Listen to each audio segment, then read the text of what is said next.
Senhor presidente, senhoras senadoras, senhores senadores, telespectadores da TV Senado, ouvintes da Rádio Senado que nos acompanham em todo o Nordeste, em Pernambuco especialmente. Eu venho à tribuna hoje para falar sobre esse acontecimento tão importante que em poucos dias será o centro praticamente da vida do nosso país, que é a Copa do Mundo. Nós estamos a 30 dias do início da Copa do Mundo de futebol. E eu fico muito animado com a perspectiva de o Brasil poder mostrar ao mundo a nossa força e todas as nossas potencialidades. Sinto que a cada dia os brasileiros compartilham mais e mais desse sentimento de que nós reunimos todas as condições de mostrar ao mundo que somos um país de vitórias, dentro e fora de campo. Apesar da torcida pelo fracasso, organizada por setores da oposição e da mídia nacional, o nosso povo está cada vez mais consciente de que jogar nesse time é fazer gol contra, é jogar contra o Brasil. Não é razoável recebermos um evento esportivo de porte planetário da dimensão da Copa, que muitos países gostariam de estar realizando no seu território, e não entrarmos para ganhar, buscando o sucesso, o êxito que leve o Brasil a brilhar pela sua garra e pela sua liderança. É histórica essa mania de alguns de querer incutir na nossa sociedade essa ideia de que nada aqui presta, de que só vivemos em crise, de que tudo o que fazemos é ruim, é mal feito, é pior do que os outros fazem. Diz um ditado antigo que quem desdenha quer comprar. É a lógica de quem age assim, e a lógica de quem age assim é exatamente essa: é diminuir o Brasil, é nos apequenar para que a gente ache que vale menos e para que, com isso, alguns possam lucrar mais. Mas, felizmente, esse tempo passou. E já há alguns anos, os brasileiros tomaram as rédeas do país nas mãos e passaram a ser agentes efetivos de sua própria transformação. Somos atualmente um país com autoestima elevada e sabedor da sua força. Somos um Brasil de gente que persegue o êxito, o sucesso, um Brasil de gente que vence e quer vencer, que quer mostrar ao mundo tudo aquilo que pode. E nesse contexto insere-se a Copa que nós vamos receber em 2014, 64 anos após termos sediado uma, a de 1950. É uma grande oportunidade para o Brasil que cabe exclusivamente a nós sabermos aproveitá-la. O primeiro argumento utilizado para nos apequenar e ofuscar o brilho da nossa Copa foi o de que os governos iriam tirar dinheiro de áreas essenciais, como saúde e educação, para a construção dos estádios. Essa é a mais grosseira de todas as mentiras que têm sido assacadas contra a realização da Copa do Mundo no Brasil.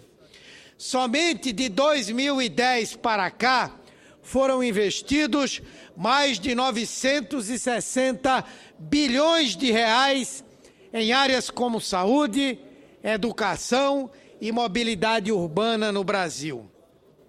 Apenas para o Pronatec foram destinados 14 bilhões de reais, sem contar o que seguiu para creches, escolas e universidades. Outros 16 bilhões investimos, por exemplo, na construção e reforma de unidades básicas de saúde e em programas como Rede Cegonha e o Brasil Sorridente, fora tudo que garantimos para o Mais Médicos e dezenas de outros programas nessa área. Mais 143 bilhões foram aplicados em obras essenciais de mobilidade urbana, num impulso sem precedentes em favor da melhoria da infraestrutura das nossas cidades.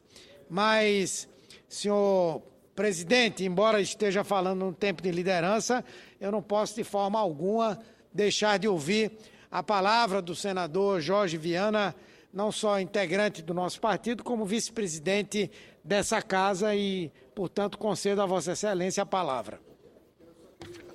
Caro colega líder Humberto Costa, dizer que exatamente hoje nós estamos contando 30 dias para a Copa.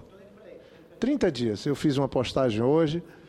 Eu acho que cabe desentendimento nosso, cabe divergência de posição, situação, mas nesses últimos 30 dias nós temos a oportunidade de nos juntarmos pelo Brasil.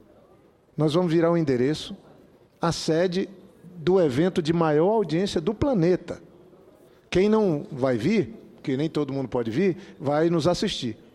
É uma bela oportunidade que o nosso país tem, que é tão invejado, o jeito de ser do brasileiro. Hoje é dia 13 de maio. É o dia que a gente celebra 126 anos da Lei Áurea. O Brasil aboliu a escravatura, a abolição da escravatura no Brasil foi há 126 anos. Mas como Nelson Rodrigues dizia que alguns brasileiros têm complexo de vira-lata, nós não podemos pôr defeito em tudo e cair num pessimismo que parece que está tudo errado, que parece que vai dar tudo errado. Nós temos que nos somar para corrigir o que estiver errado e para que tudo possa dar certo. Eu não tenho dúvida, hoje eu passei ontem o dia trabalhando com a equipe da Prefeitura de Rio Branco. O prefeito Marcos Alexandre está aqui, a equipe dele também. Trabalharam à noite, fomos lá para casa, trabalhando num projeto de 100 milhões, 107 milhões de reais para a mobilidade urbana de Rio Branco, para mudar a lógica de funcionamento da cidade que eu fui prefeito. Isso é um programa do governo federal, que está criando 3 bilhões de reais para trabalhar com algumas cidades de menor porte no Brasil. Então, as oportunidades estão vindo, os problemas existem, as correções têm que serem feitas. A gente anda agora no aeroporto de Brasília, na Ala Nova, é um espetáculo. A gente olha aquilo ali e diz, mas, poxa, isso aqui faz a autoestima da gente se elevar. A gente reclama porque a outra não está pronta, até porque está vindo atrasada. Mas isso não é o fim do mundo, está acontecendo, está vindo.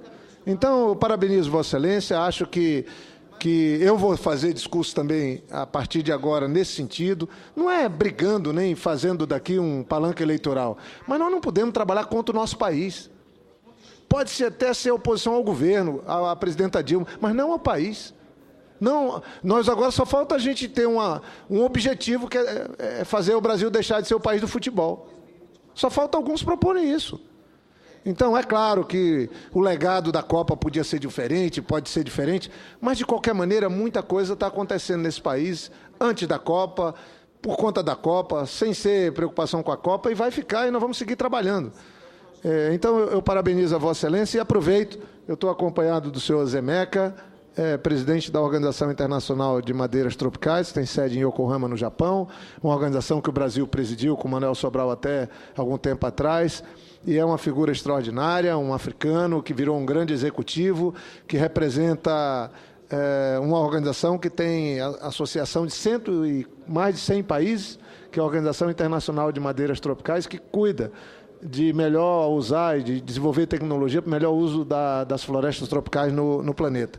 E nós estamos falando que o Brasil tem que voltar a ser protagonista, tem que estar um país que realmente lidera essa agenda positiva, porque o Brasil liderava a agenda negativa do desmatamento. Aí nosso governo reduz o desmatamento, agora a gente sai do palco. Não, agora que é hora da gente entrar valorizando o trabalho feito pelo Ministério do Meio Ambiente, pelo país. Então, parabéns, senador Humberto, e vamos ver se a gente vira essa página e entra no clima da Copa, porque agora são 30 anos, é torcer pelo Brasil, corrigir o que está errado e seguir em frente.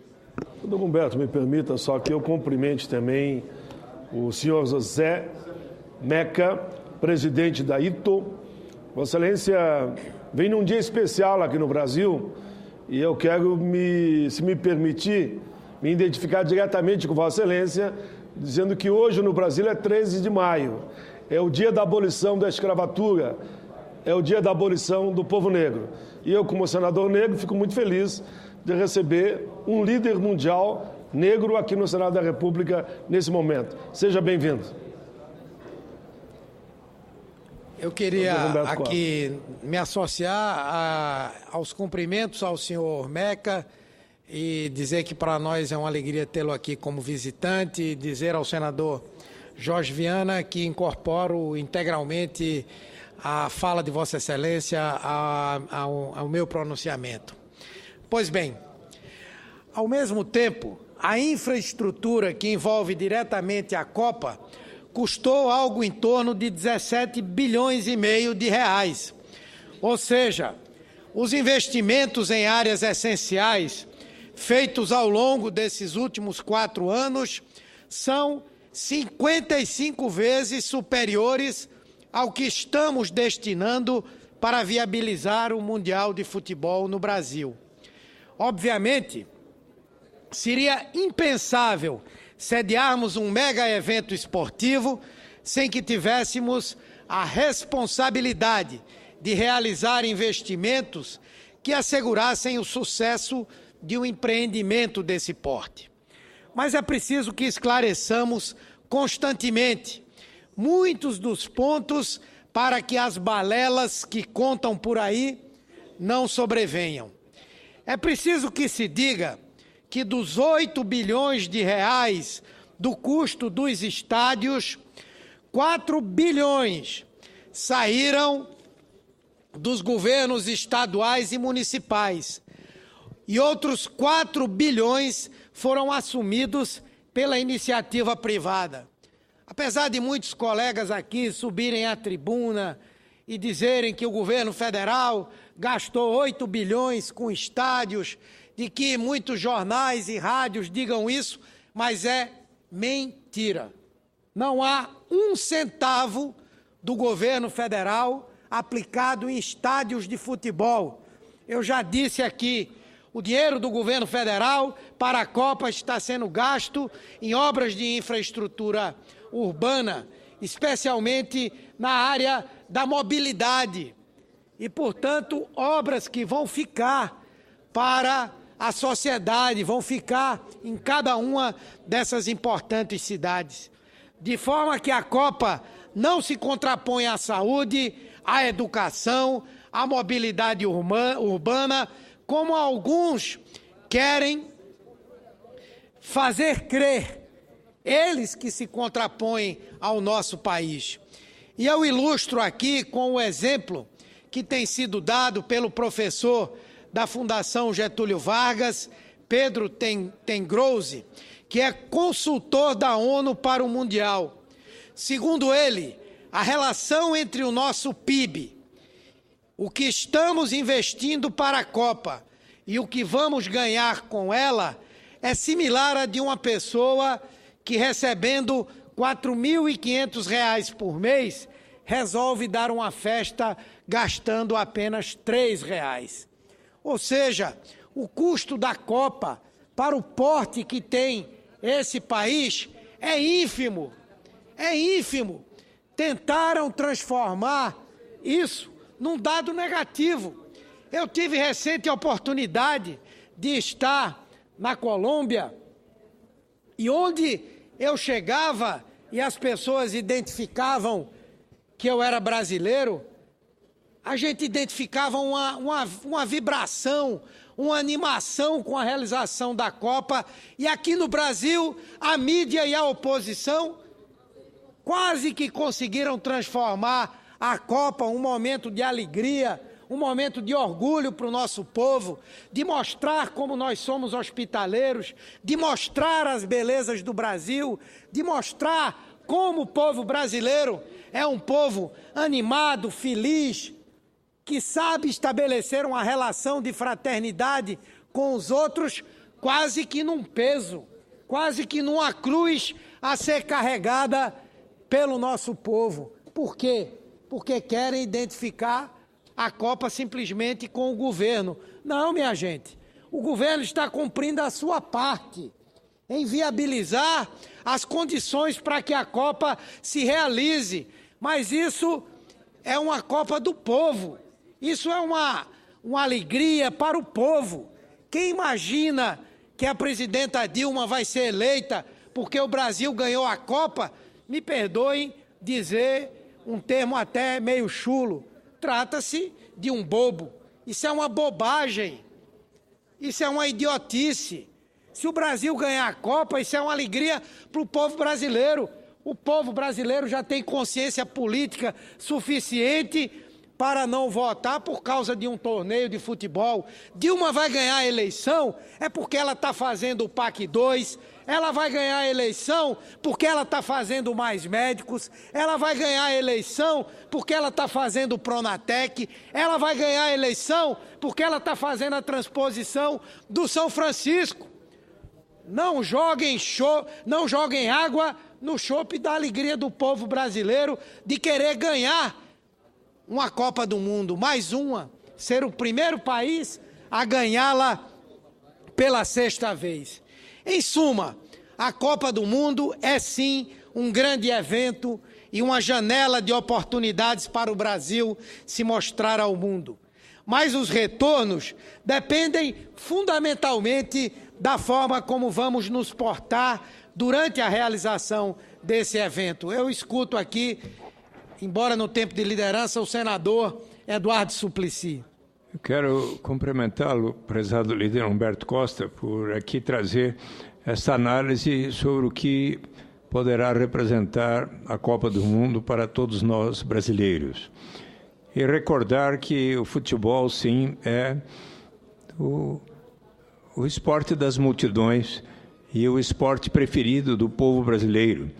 E não é à toa, portanto, que todos nós, desde meninos, estamos praticando futebol e muitos dentre os brasileiros se tornam craques extraordinários ao nível de um Garrincha, de um Pelé, de um Neymar, de um Fred, e que vem proporcionar alegrias formidáveis.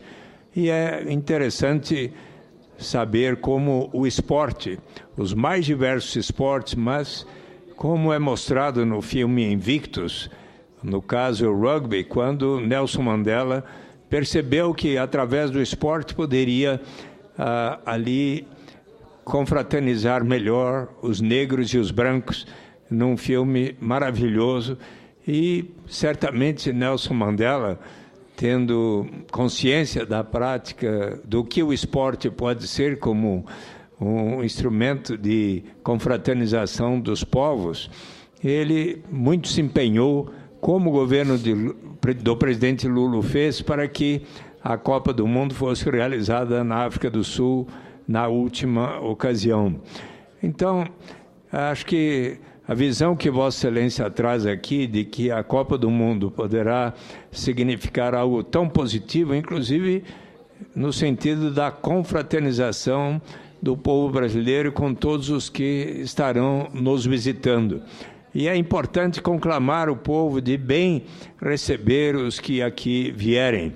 E certamente termos todos consciência, conforme Vossa Excelência assinala, de que os benefícios econômicos e sociais dos investimentos realizados poderão multiplicar os recursos que o Brasil terá para bem investir nas áreas tão carentes que os jovens, sobretudo, em diversas manifestações, democraticamente estão argumentando que se fazem necessárias, sim, mais investimentos para melhorar a educação, o atendimento à saúde, o transporte público e tudo mais que se faz necessário. Então, acho que o balanço adequado que devemos todos fazer é no sentido de perceber que a Copa do Mundo poderá ser algo de grande benefício para todos nós brasileiros.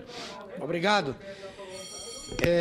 Eu queria, inclusive, dizer que, pelo que diz a oposição e alguns órgãos da mídia nacional, é como se depois da Copa do Mundo os metrôs fossem ser desmontados, os corredores de ônibus fossem ser desativados, que os BRTs fossem suprimidos, que os VLTs fossem sucateados, que as expansões dos aeroportos deixariam de ser feitas ou os aeroportos deixariam de cumprir as suas funções, que a modernização da tecnologia móvel do 4G, por exemplo,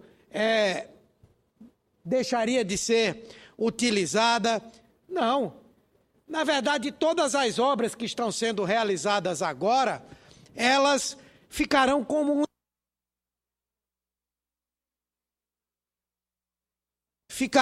um legado para o povo brasileiro. E aí eles dizem, não, mas não cumpriram a meta, não conseguiram fazer a tempo. Qual o problema? Quando a gente sabe que no Brasil é tão difícil fazer obras, especialmente de infraestrutura, quando eles sabem que não é o governo federal que executa, são as prefeituras e os governos estaduais que estão executando essas obras, o governo federal viabilizou os recursos, em nenhum momento houve contingenciamento para essas obras da Copa. E aí eles nos acusam de incompetência, mas eu pergunto, no governo do PSDB, no governo do partido do senador Aécio Neves, quantos aeroportos foram construídos? Quantos metrôs foram construídos ou ampliados? Quantos corredores de ônibus foram implantados nas capitais brasileiras? Que modernização se fez na infraestrutura urbana ao longo de 8 anos? Quase nada. Quase nada. É como a presidenta Dilma falou hoje. Como é que quem nunca fez quer cobrar de quem está fazendo? Como é que quem foi incompetente durante 8 anos para fazer o Brasil crescer quer agora falar de gestão, de qualidade de gestão, de competência? Ora, o povo brasileiro não é bobo. Não é bobo. Nem é bobo para cair nessa falácia de torcer contra a Copa do Mundo e contra o Brasil, e muito menos de achar que esse pessoal, quando teve a sua vez e não fez, vai fazer, ou que tem autoridade política para criticar o governo Dilma ou o governo do presidente Lula. O Brasil já poderia ter sediado uma Copa, quem não se lembra, lá atrás, nos governos deles, e eles não tiveram a coragem de fazer, porque naquele tempo não havia preocupação de fazer o país crescer, não havia preocupação de fazer obra. Ao contrário, era como não fazer. Como não fazer. O BNDES era proibido de emprestar dinheiro para o setor público. Ele emprestava para o setor privado, mas não para fazer obras ou ações. Era para fazer privatização de empresas públicas. Então, como é que esse pessoal quer chegar agora? Alguns que vêm aqui e batem aqui na tribuna e tal, para cobrar competência de quem quer que seja. Cadê a competência do PSDB? Cadê a competência do governo Fernando Henrique Cardoso? Me respondam. Eles mesmos respondam aqui. Portanto, senhor presidente, eu vou concluir a minha fala dizendo que esse evento, que contará com a participação das equipes de 32 nações e atrairá os olhos do mundo sobre o nosso país, será, sem dúvida, um dos maiores espetáculos do planeta e que honre o Brasil como um grande país. Tudo que nós estamos precisando na nossa sociedade é de mais solidariedade, de mais amor, de mais compreensão, de mais confiança em nós mesmos como povo e menos ódio. Para que tanto ódio? Esse ódio que a oposição destila pelo nosso país o tempo inteiro. Precisamos de mostrar outra face do Brasil, a face do que é o brasileiro, esse povo alegre, contente, esse povo que sabe receber, É com esse espírito que eu tenho certeza nós ganharemos a Copa fora de campo e estaremos unidos na torcida para que a nossa seleção faça o mesmo dentro dele. Muito obrigado pela tolerância, senhor presidente, senhoras senadoras, senhores senadores, e vamos à vitória na Copa do Mundo.